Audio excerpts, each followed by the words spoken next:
Madam एक कहिए पत्रकार क्या कैसे देखते हो पूरे देखिए, मामले सबसे बड़ी बात तो ये है कि जब महिलाओं के साथ ज्यादती होती है तो हम उसे महिला मुद्दा बना लेते हैं। जैसे मैंने कहा कि महिलाओं का ये आंतरिक मुद्दा नहीं है, ये समाज का मुद्दा है, ये कानून के राज का मुद्दा है, ये भारतीय लोकतंत्र का मुद्दा है, भारत के लोकतांत्रिक भविष्य का मुद्दा है। तो सबसे बड़ी बात यह है कि जब तक जागृत नहीं होगा इस देश का हर नागरिक, तब तक इस तरह का अत्याचार होता रहेगा। सबसे ज़्यादा जो हैरानी और अफसोस की बात यह है कि 1 साल बाद भी हम वहीं खड़े हैं जहाँ 1 साल पहले थे। अगर ऐसा हुआ होता कि उसके साथ ज्यादती हुई है और उसके बाद जो आरोपी थे उनको सज़ा मिल गई होती, उस परिवार को न्याय मिल गया होता, तो मैं कहती कि यहाँ देश में कानून का राज काम कर रहा है, देश का सिस्टम काम कर रहा है। सबसे बड़ी बात यह है कि इस देश के सिस्टम को एक तरह से दीमक की तरह जो लोग हम पर राज कर रहे हैं वो खा रहे हैं। तो मैं ऐसी बात कहने जा रही हूँ, हो सकता है आप सबको हैरानी हो कि जो लोग हमारे ऊपर राज कर रहे हैं, मुझे नहीं लगता कि वो देश के संविधान में विश्वास रखते हैं।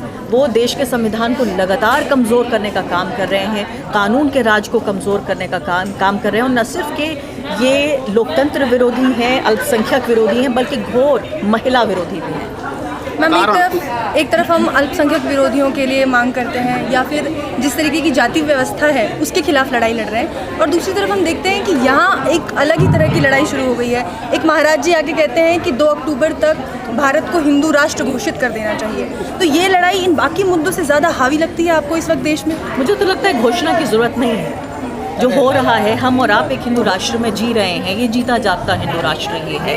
देखिए, सबसे बड़ी बात यह है कि धर्म पर आधारित जो भी समाज होता है, धर्म पर आधारित जो समाज होता है, उस समाज में बराबरी नहीं होती, क्योंकि लोकतंत्र की पहली शर्त यह है कि हर नागरिक बराबर होगा।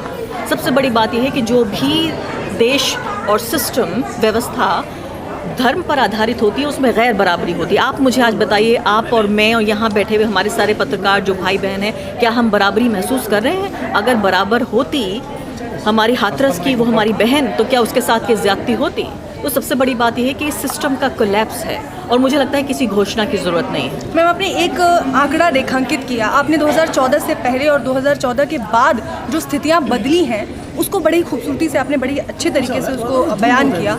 ऐसा क्यों लगता है आपको कि मोदी सरकार के आने के बाद से, मोदी राज के बाद से देश की स्थितियां बद से बदतर हो चुकी हैं? देखिए, पहले जो ध्यान था वो ये था कि संविधान ऐसा नहीं है कि पूर्ण रूप से हम लागू कर चुके थे। संविधान हमारे लिए एक गाइड का काम करता था और हम कोशिश ये करते थे कि हम धर्म एक तरह से प्रधान देश हैं, उसके बावजूद भी हम सेक्युलरिज्म, लिबरलिज्म, महिलाओं के लिए बराबरी, और हम चाहते थे कि एक ओवरऑल एक ऐसी व्यवस्था बन जाए जिससे ये देश किसी तरह से चले संविधान के मुताबिक। तो अब तक हम ये कोशिश कर रहे थे कि हम कोशिश करें कि जो संविधान ने हमें आदर्श दिए हैं हम उनका पालन करें, उनको हम उन तक पहुंचने की कोशिश करें।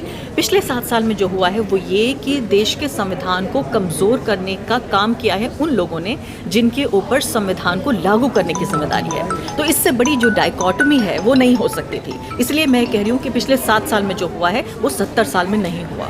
मैं आपसे एक सवाल ऐसा करना चाहती हूँ कि हम आज एक कैसे दौर में आ चुके हैं, कैसे समाज में आ चुके हैं जहाँ पे रेप जैसी संवेदनशील मामला भी होता है तो उसमें सबसे पहले जाति, धर्म, अपर कास्ट, लोअर कास्ट, इस तरीके की चीज़ें पहले सामने आती है। किसी हिंदू ने किसी मुसलमान का रेप कर दिया या इस तरीके की बातें पहले सामने आती हैं और बाद में रेप जैसी संवेदनशील जैसी बातों का सामना किया जाता है। तो इस तरीके के समाज में हम कैसे आ गए? बहुत सुंदर सवाल है ये, और ये मुझे झकझोरता है एक महिला के तौर पे, एक भारतीय नागरिक के तौर पर, कि देखिए कि हमारे देश का डीएनए बदलने की कोशिश की जा रही है। जो हमारे सोचने का काम है वो हमने आउटसोर्स कर दिया है कुछ और लोगों पे, कि हम नहीं सोचेंगे, आप हमारे लिए सोचेंगे। हमारे सिर्फ जो हमारे राजनीतिक विचार हैं, हमारे वोट करने की जो एक विकल्प है, जो चॉइस है, जो अधिकार है, उस पर ही नहीं बल्कि हमारे मन मस्तिष्क पे एक विचारधारा का कब्जा हो रहा है। तो सबसे बड़ी बात यह है कि नेता बदल जाएं, उसमें मुझे दिक्कत नहीं है। दिक्कत इस बात की है कि जनता बदल रही है। लेकिन अब हम इस बात को लेकर हमें है। गुस्सा आएगा कि अच्छा ठीक है, तो मेरा धर्म हिंदू धर्म है और लड़की अगर मुसलमान है उसके साथ ज्यादती हुई है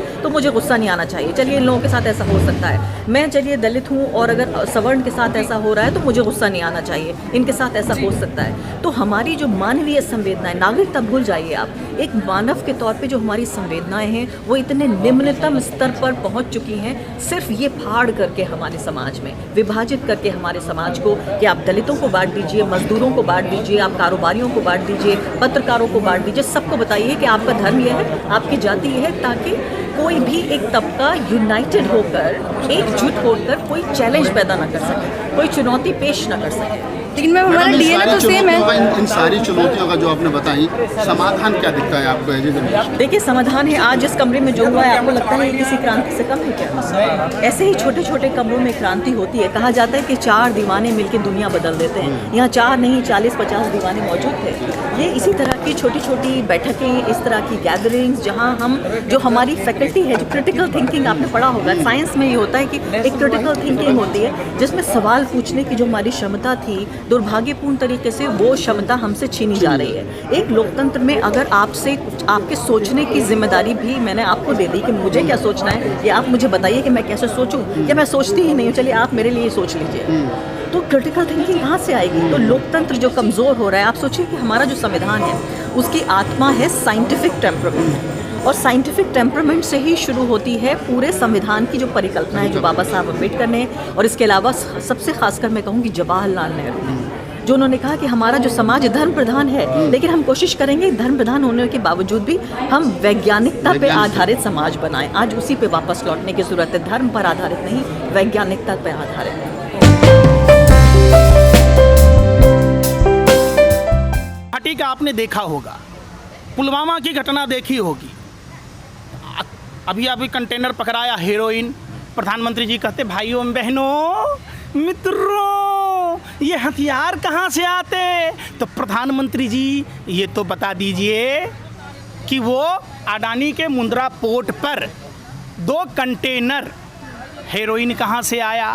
वो ध्रुव सक्सेना जो अपना टेलीफोन एक्सचेंज स्थापित कर भारत की खुफिया जानकारी पाकिस्तान को दे रहा था, वो टेलीफोन एक्सचेंज कहाँ से स्थापित कर पाया?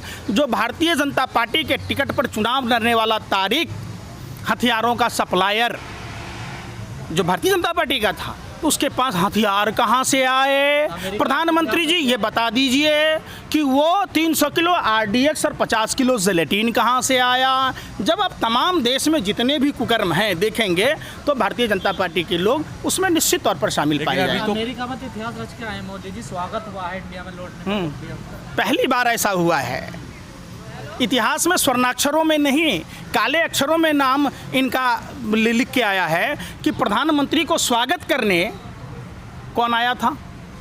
अंजना ओम कश्यप की कैसी बेइज्जती हुई, कैसे गेट से बाहर कर दिया गया, वो भी आप देखिए ना। ये सब तो इतिहास बन रहा है ना भैया। कहते उत्तर प्रदेश नंबर 1, तो उत्तर प्रदेश का आंकड़ा क्या बताता है कि देश में जितनी भी घटनाएं हैं उसका 1/4 अकेला उत्तर प्रदेश में हो रहा है। आप अंजना ओम कश्यप के पीछे क्यों पड़ गए हैं? वो अपना काम कर रही थी। काम कर रही थी कि भाजपा का गुण गाने जा रही थी। पहले के राजा महाराजा भान रखता था राजा का गुण गाने के लिए, और उसी तरीके से अंजना ओम कश्यप वहाँ मोदी जी का गुणगान में जा रही थी, पेपर खोल के देख रही थी, ढोल नगारे वाले से पूछ रही थी। आपको नहीं दिखा? कहाँ से दिखेगा? लेकिन देश के प्रधानमंत्री के लिए आई थी ना वो। देश के प्रधानमंत्री कहाँ से लगते हैं? विनाशकारी प्रचार मंत्री हैं ये, भाजपा के प्रचार मंत्री हैं ये, प्रधानमंत्री के लायक नहीं हैं। कहीं से आपको लगता है कि ये देश के प्रधानमंत्री हैं? देश के प्रधानमंत्री होते तो देश में माँ बहन बेटियों की इज्जत आबरू जब लूटी जाती है उस पर कुछ बोलते। कभी आपने हाथरस कांड पर देखा बोलते हुए? कभी आपने लखीमपुर खीरी की घटना पर देखा? कभी आपने दिल्ली की घटना पर प्रधानमंत्री को बोलते देखा? तो ये सिर्फ और सिर्फ ये नशा करते हैं प्रधानमंत्री जी। चुनाव का नशा है, चुनाव प्रचार करना ही नरेंद्र मोदी का मेन काम है।